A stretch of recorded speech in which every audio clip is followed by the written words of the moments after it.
pesa ni mzuri. You guys, na kama umetoka kwa poverty, mtu akisema ako na do inakaa gani, unasema gawa na brag. But mtu akisema haki nimesota, hata sina, believe me, sasa hivi nikipost kwa status, I have money, I bought a Range Rover, watakuwa like kwani wewe ndo wa kwanza.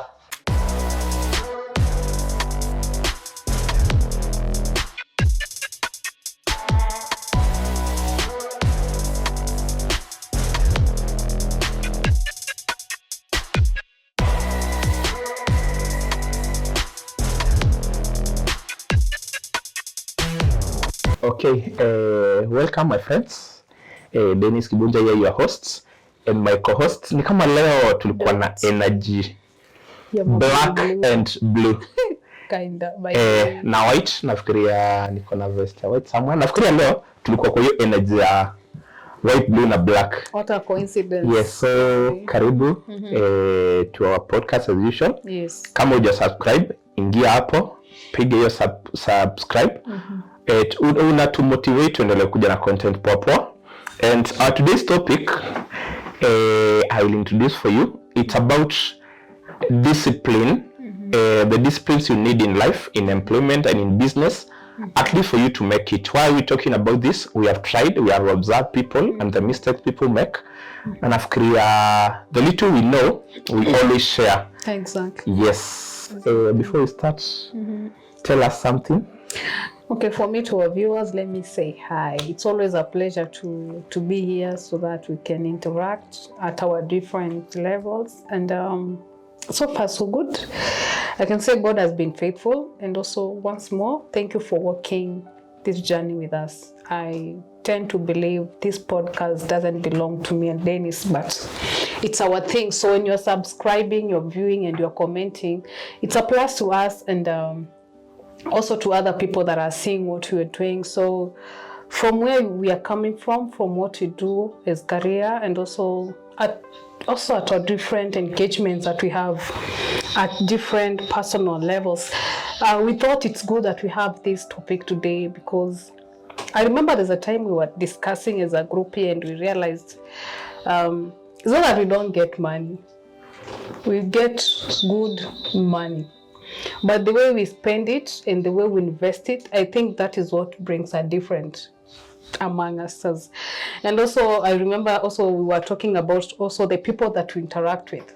How are they influencing our lifestyle and also our mode of investing and also spending our monies. So that is why I think today we came up with that topic, because we've realized most of our friends are finding it a challenge, because you might find someone is really earning good money, both in corporate worlds, and also we may find that person has an extra hustle, but that person is always broke, right?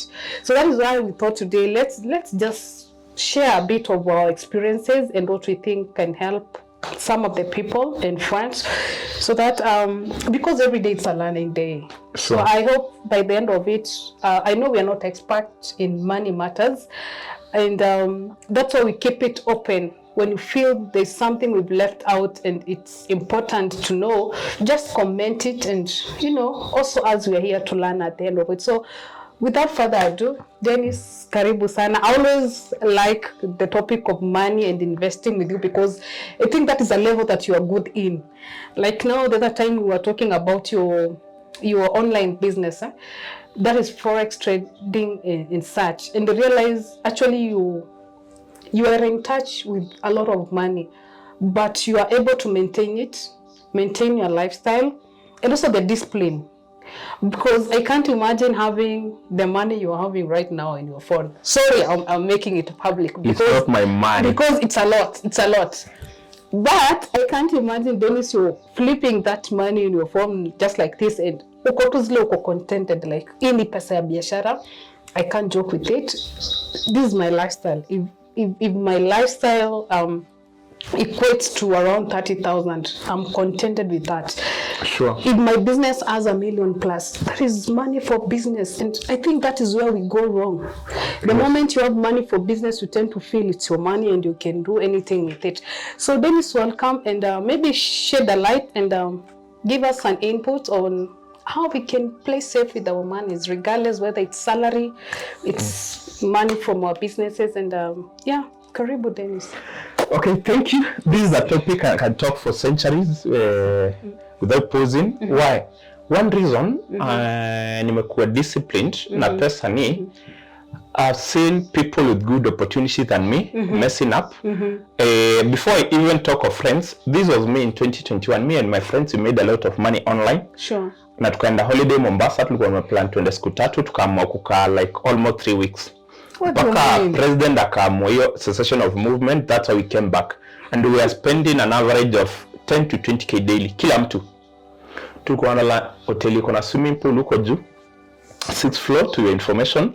So from 2021 mwezi wa 3, we could make even 50 to 100,000 in a day.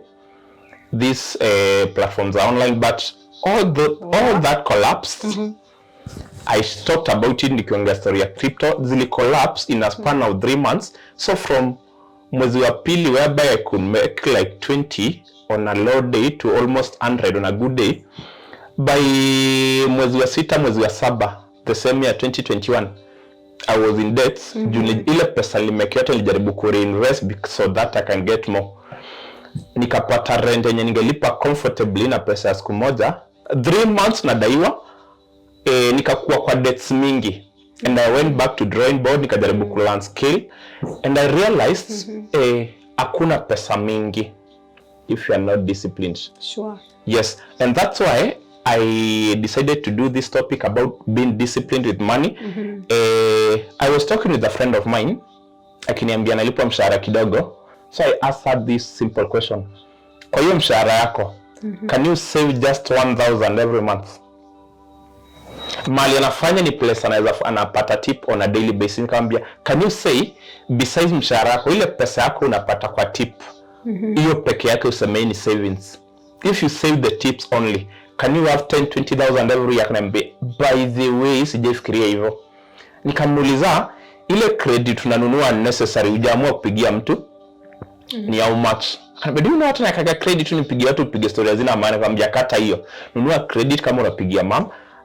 Try all those avenues zenye pesa inatoka bila kupanga, na utaona at the end of the year uko na 5,000 zako, 10,000 zako zenye umesave. Why? Most of the people, especially corporates, wale watu uchafua meza hii Nairobi, don't believe me, ni corporates. Na si watu wanapata milioni, ni watu wana between 30 and 50. Sema tu 30 na 150,000. Hao ndio watu uchafua meza.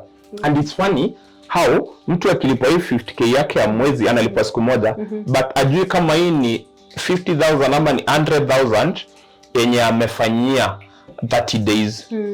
Na that's why utaona ameweka gari mafuta, ameleta jam between tarehe 28 mpaka tarehe 5. From there gari unaacha kuziona kwa barabara. Sawa? Why? Discipline peke yake.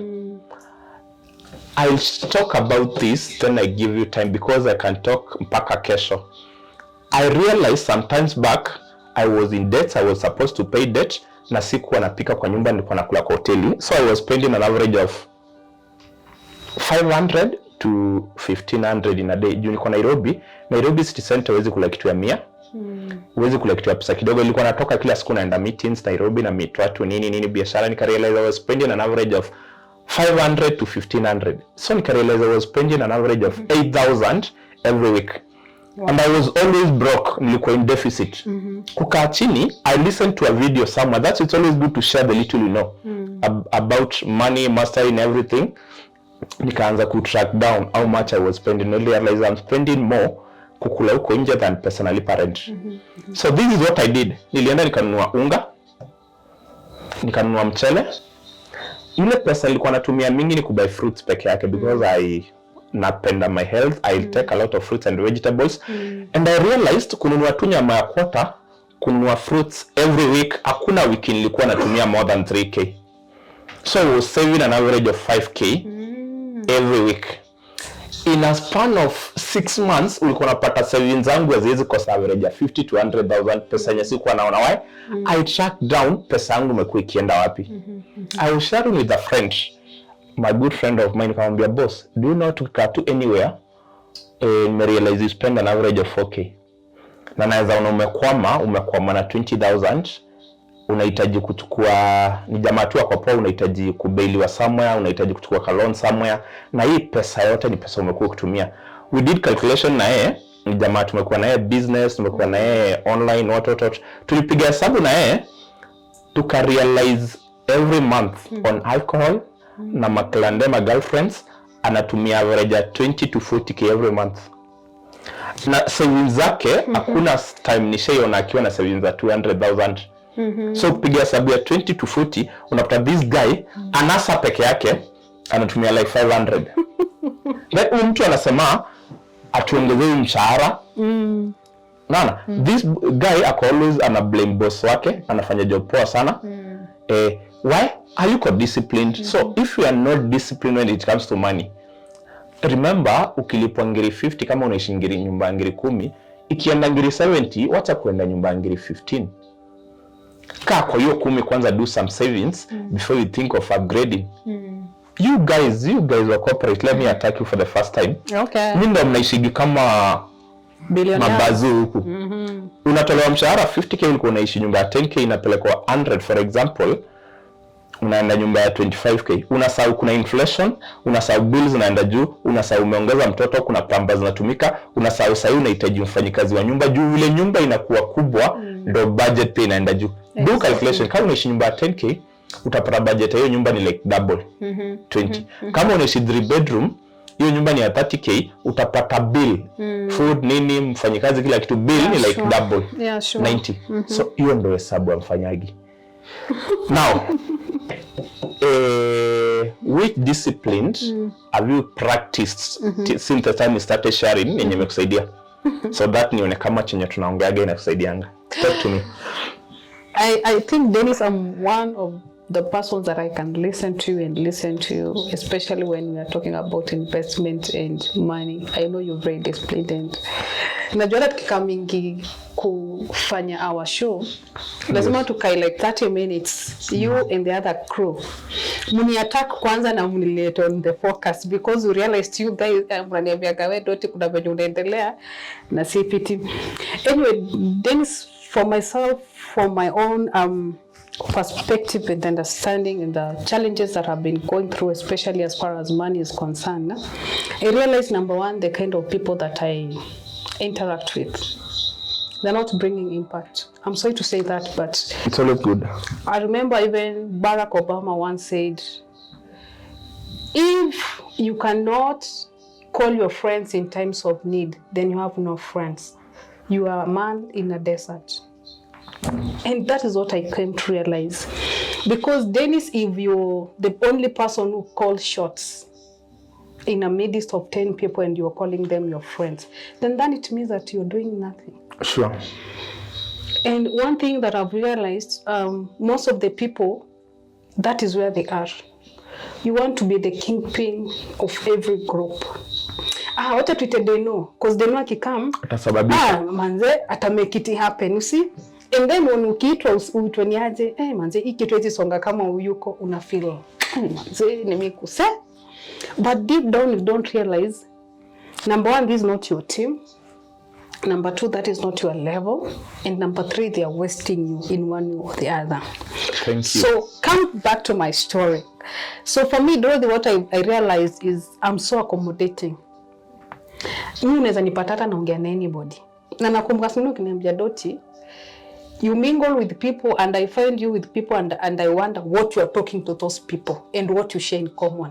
You realize you asking me that. Because ukiangalia mtu number one hatuwezi piga biashara.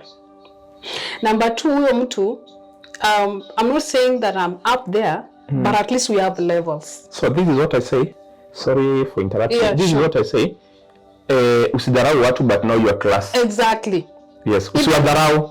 Upata watu wanakula muguka. Say that thing in a show. Usiwaambie kula muguka ni mbaya, but no, usiwadharau. They are doing their thing, but no, this is not your class. And this is not my thing. Yes. So for me, it took time to realize that, because ungeona natoka mali na stay, maybe hata ndakwambia Deno nipe ndai. Na hiyo ndai hakuna mali naenda place ya maana. Tatoka hapo niende maybe kwa slum. To my old friends. What are we discussing? Nothing. So hapo nimetumia food, nitaenda hapo nitabuy food, nitaenda hapo mtu ananiambia unajua ni aje hata mtu wangu ana pampers sijui nini. Because of that accommodating spirit, I end up losing money and using a lot of money. Then after like a week ndakwambia ni aje ndio ai manze. So not until you brought it to my attention and you told me, you know what, Dorothy, you have to realize who you are first. Know what is your goal and your vision as far as finances are concerned.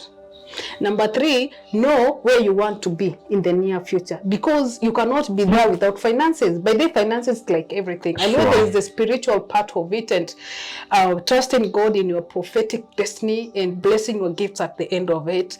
And to do that, you need also finances. But if you get the finances and you're spending it to the wrong people, doing the wrong things, how do you make it in life? You don't. And I was sharing with you like an incident that happened to me. I realized the key people that mean to me, that open avenues to me, to making that extra coin, I don't spend time with them. Yet, those are the people that I should be spending time with them so that they can broaden my thinking and also give me the right focus. But what do? Lazima nikae hapa chini because sitaki watu waseme niliwaacha. Sitaki watu waseme Doti tangu aende sijui wapi ama tangu afanye 1 2 3 ametukata. But I came to realize, Dennis, and this is after reading a lot of books and engaging with people of, let me call, higher ladder in life. Because do you know, it reached a point that I had to do therapy.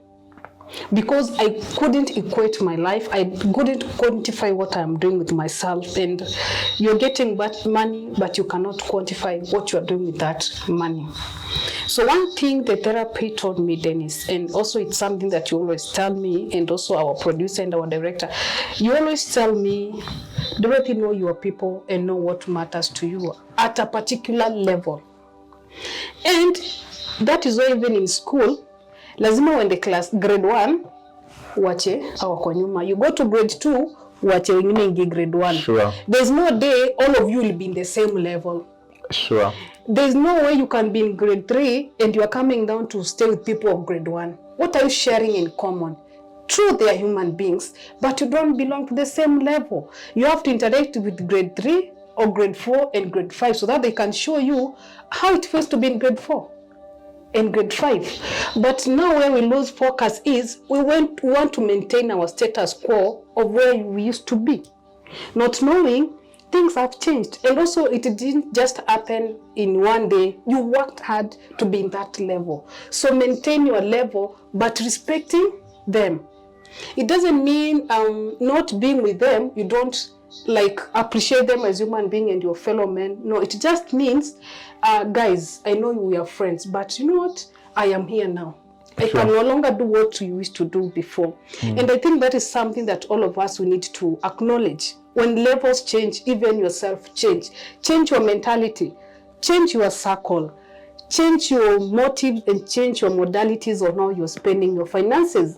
Because if you want to go to another level and in another grade, you also need to be with people of the higher grade. So for me, that is something that it has taken me time to realize and work on it. But what I could emphasize is changing your level and maintaining your status quo. It doesn't make you proud, or you don't appreciate your fellow human beings. It just means you've gone higher and you need to go higher in life. Because so at the end of it, we were born differently. I came in this world alone, and most probably I'll die alone. Sure. So I won't keep on carrying people. The other day I got a challenge somewhere, and I realized Dennis, actually, out of the 30 friends that I think I have 30 friends, I could only call 5. So do you think my thinking is still the same? No, it can't be the same. It can't. So I've really changed a lot, and like you keep on telling me, Doti ka wewe, wacha kujifanya ati doti mwingine. Doti, you know who you are. Can you maintain yourself there? And I think the fear of losing people is something that also drags us behind. You want to keep on. Unanini lakini bado umewabeba. So maybe there is something that I would want you to maybe shed light on is the moment you realize you've been making bad financial, you know, decisions. Yes. How can you change now that thought of, you know what, I've been making these blunders as far as my money is concerned, as far as my friends are concerned. Sure. How do you get out from that mess? And then another thing that you keep on telling me is about negative energy. Meaning that the people that you spend time with, they can take away the energy. Be it the energy of investment, be it the energy of you know, the positive energy that you have. So how do you deal with that? How do you navigate and, you know, now realize now this is my focus as far as money is concerned. This is my focus as far as my friends are concerned. So this is how I do it. Yeah. Life is very simple. Sure. Once the first thing I tell people is try to understand yourself. Try to address your insecurities. Try to address your background, where you're coming from, because most of that, I was baptized with poverty. I'm in poverty because nilizaliwa mahali hatunge afford 3 meals. Nilizaliwa mahali hatunge. This is a topic we'll do another day, but let me just gusia kidogo. That's why nilikuwa napata pesa kidogo, nataka kuonyesha watu. It's funny how you guys tunafanya job place moja, tunalipa almost salary the same, alafu nataka kubuy fridge kubwa ama TV kubwa, unanisha uko na do. That makes Now, sense. this is running away from yourself. So one thing I realized, if you are trying to bail out everyone, when it comes, kuna mtu amekwama ndo unafaa kubail out kila mtu, wewe ndo unafaa utoke mahali ubuy pombe ndo watu wa feel doti ametokea. Kindly, that is self-esteem issues na low self-worth. Yes. Because why? Tunafanya job moja, nataka kuchafua meza, niseme kibunja uchafua. So this is what I do. I disconnected with a lot of people. Kumbuka, kuna watu wananunua tu with 20k, anajua mshahara yake ni 30k, ndo mwambia kuna with kali. Kuna mtu atatoa savings zake za ngiri 150, abuy iPhone, sijui ni 15 ama ni 16, mimi saa zingine nakwambia nyuma 15, 16. Anunue hiyo simu ndo mwambia kuna simu kali. Now, remember, I can tell you I have 10 million, but deep down I know sina 10 million. Nimekuwa na friends kama hao. Kuna mmoja by the way amejaribu kuonyesha vile ako na do, that niko like, boss, hii mshahara wako unalipwa, I can make it in a day. But next day muonyesha kama niko na do, ako like, hii vitu unafanyaga kweli zinawakigi, naambia mimi najaribu. Why? Nishajua I can see someone kuambia this someone is fighting himself. Because kama una spend 20k on a sitting, ukikunya na kupiga sherehe na mshahara wako ni 100k, nilikwambia money iko na past, money iko na present na money iko na future. Kuna vitu unafaa kulipa zenye ushatumia kama rent. Kuna vitu unafaa kununua sahi kama chakula leo, bedi, nini kila kitu, na kuna pesa ya future yenye inafaa kwa savings. Sure. Yes, any money I get, 10 to 20% naenda kwa savings zangu, hiyo sigusagi. Again, the last 2 days nimekuwa kwa nyumba sijatoka. It's funny, sijatumia hata 500. Nimenunua githeri mahali, kuna mahali si nimenunua githeri nikakaranga, nikakula na avocado. Jana nikarealize niko kwa nyumba, nikipika ugali ninunue kienyeji ya 40 hapa. 2 days sijatumia hata 500. Si ati sina do, niko na do, naweza enda hata Ole Sereni nikule meal 20k ama hata 5k, tuseme tu 5k. But niko na project nataka kufanya, niko na some dates I'm paying which I accrued. So nisipokuwa na disciplined, watu usema kibunjo na kuaga na do. Nisikuwe naambia watu si ati niko na do, ni vile niko disciplined. Najipangaga na hii pesa niko nayo kidogo. Doti, this is how I do it. Umeniuliza how I do it. First, cut wala watu unaona msaidiani. Hatuongeagi project, tunaongeaga story ya kubuy the new weave in town, ile weave nzuri, ile simu mpya, ile ni club gani mpya. It's funny, wala watu wanajonga ile club mpya imetokea, hawanaga do. It's funny, mtu anachafua meza anatumia 6k 10k this week kulewa, alafu next week anaomba fare because you want to belong.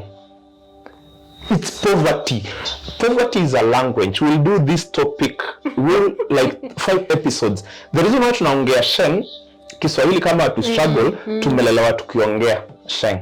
The reason why naweza converse na wewe in Kikamba kama to struggle tumelelewa mahali watu walikuwa wanaongea Kikamba. The reason why uta struggle unapata English unatumia yote unabaki zero ni julelewa mahali kwa lack. So poverty. Language is a poverty. Let me tell you something. You are speaking that language. Mbako kwa pesa pia si ni kawaida. Mbako ukipandishiwa mshahara ni 100k unaenda nyumba ya 30k ama unafanya investment funny ubaki tu zero. It's a language. As in you're used. And you know that is a bad energy by the you're used not to be, not to have. As in kutokuwa na pesa wewe.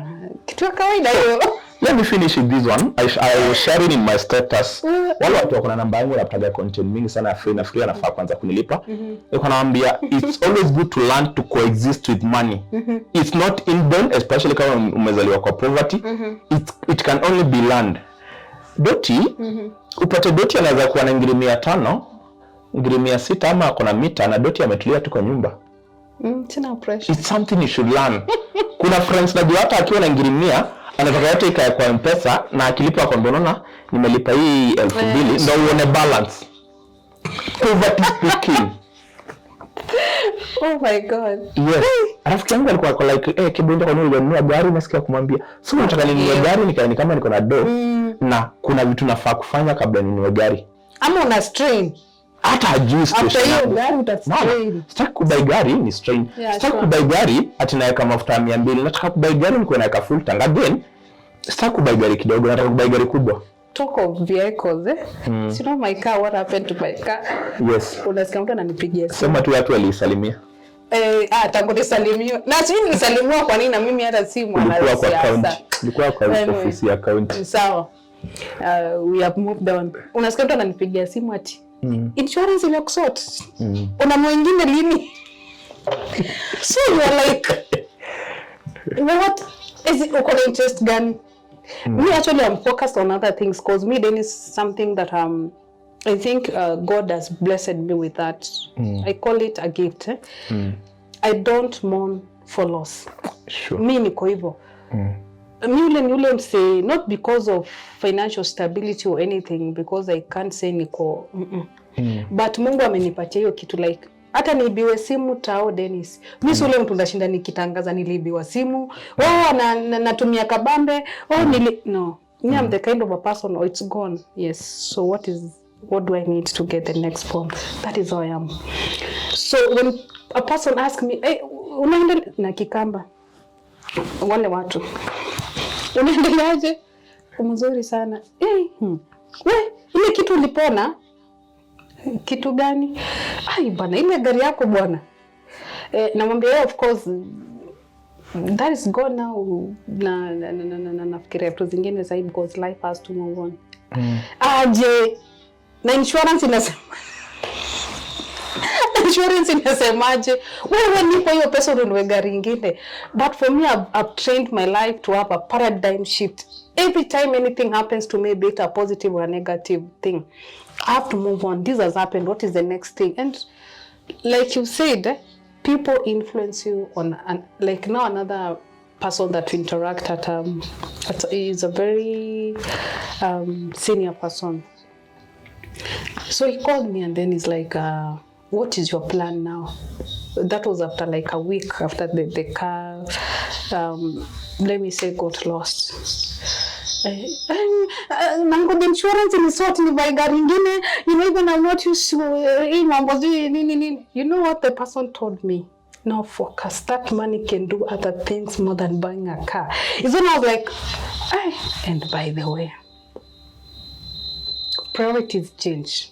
Sure. And it's a matter of now the switch of mindset and everything. So yeah, you can move on. I just cut you short because let me add something. As a grown-up person, it's funny now. This guy comes and tells me, unajua, mimi nalipa pesa mingi, unajua, kujaribu kuinquire, mimi kuja ni kama una brag, by the way mimi hata watu wajue nika niko na do. As a grown-up person, ni kitu nimelan. Kitambo hata nikiwa na ngiri 100, nikiwa na ngiri 50 niko nataka kila mtu ajue. Basi siku hizi sitagagi hata mtu ajue. Usitake watu wajue ndio kuwa na expectation fulani kwako. Naona. But mimi nita come through. Mkiniad mahali kama mnachanga na you are my friends, watu wanaweza kuwa natoa dhao 10, mimi nitoe mbao kama ni friend. Hapo ndo unaweza by the way nikaa jamaa ako na do. Si kujionyesha but kama Doti ni friend wangu na kuna event na faa come through. So as a grown up person, usitaki hata watu wajue kama uko na do. Be still. The reason why uko na pressure kuonyesha na kama uko na do ni juu umetoka kwa poverty, so you are trying to prove yourself to people. Remember, uhitaji kujiprove kwa watu. Leo nilikuwa naambia watu I made some good money kwa trading leo. Alafu I posted and I told people told me it won't work. The reason why I'm doing it not to prove people wrong, I'm doing it to prove myself right. Always do things to prove yourself right. Ukijaribu kuprove watu wrong, you will always get it wrong because your hater will always be your hater. No matter what. Even if you bootleg. I always give this story Judas. Jesus was so good to Jesus. Judas was so good to Jesus was so good to Judas mpaka akamfanya treasurer. The biggest dinner ukifuata Biblia, Jesus alikuwa anaenda na Judas mpaka the last dinner.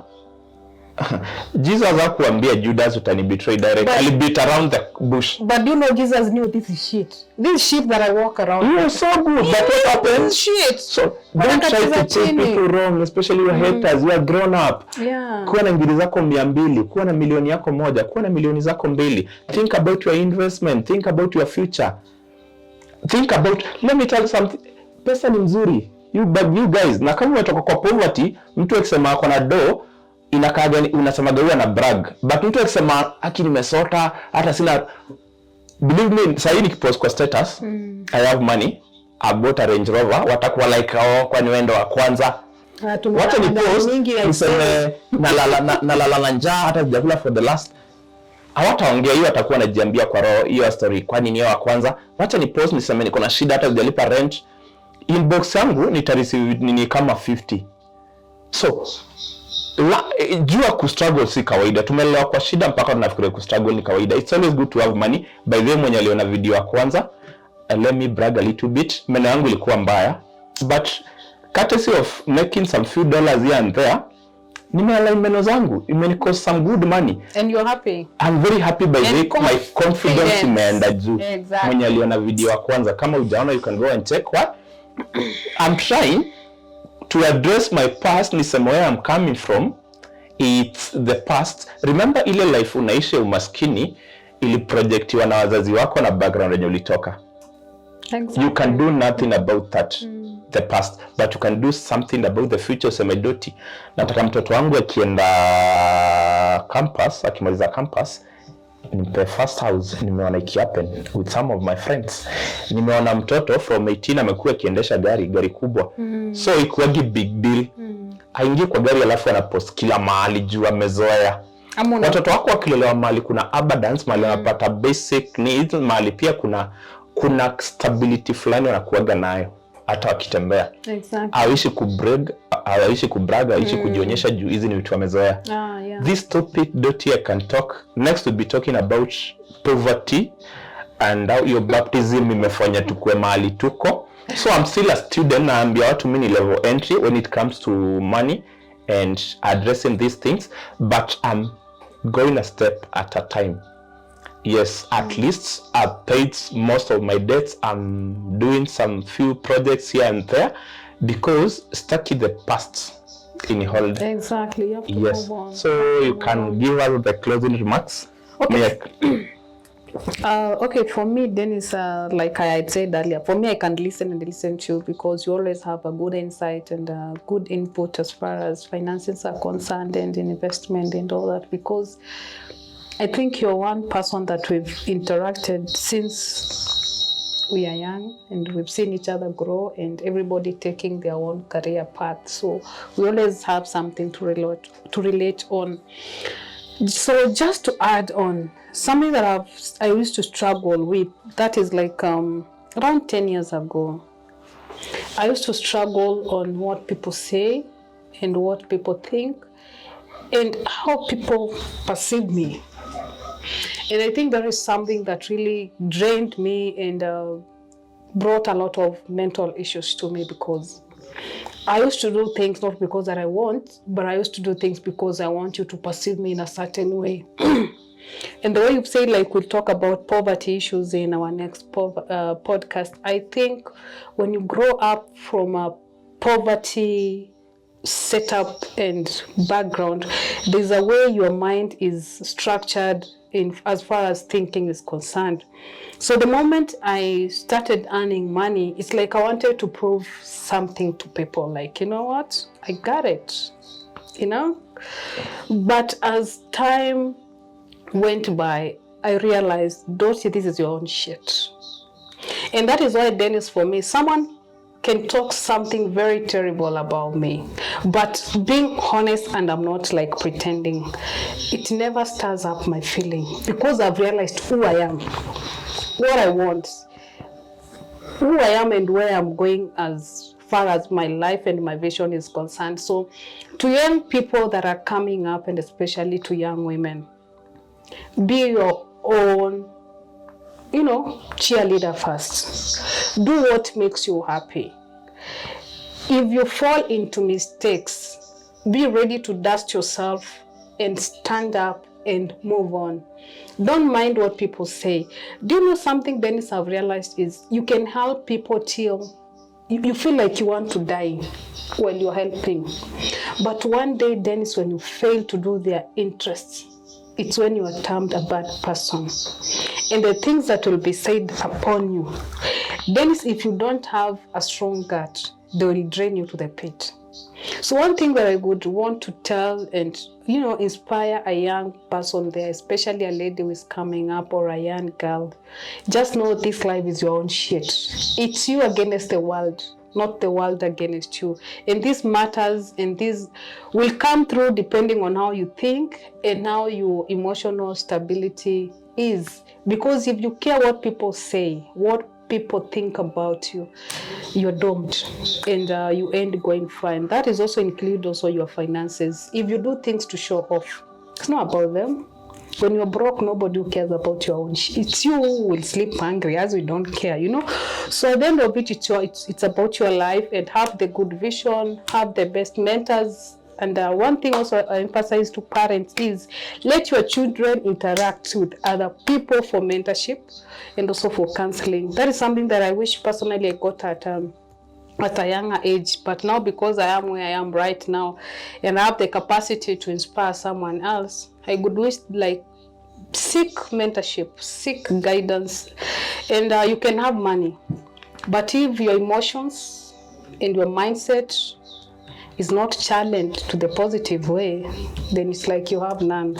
So up to this point, I think, Dennis, for today, we've really done what we could have done for tonight. And Sure. To our viewers, thank you so much. Continue subscribing, continue viewing, continue sharing our videos, because when we have it, you have it too. So till next time, see ya. Let me finish with this one for 30 seconds. Yeah. Be you. Do you. Exactly. Don't worry about people. People Exactly. will talk. When you are poor, people will talk. When you are rich, people will talk. When you get one baby, people will talk. When you add another baby, people will talk. So people will be people. Don't worry about people. Be When you. you're married, they'll talk. Do you. Thank you. When you're don't- not married, they'll talk. Thank you, guys. See you in our See you next then. episode. Oh, cheers.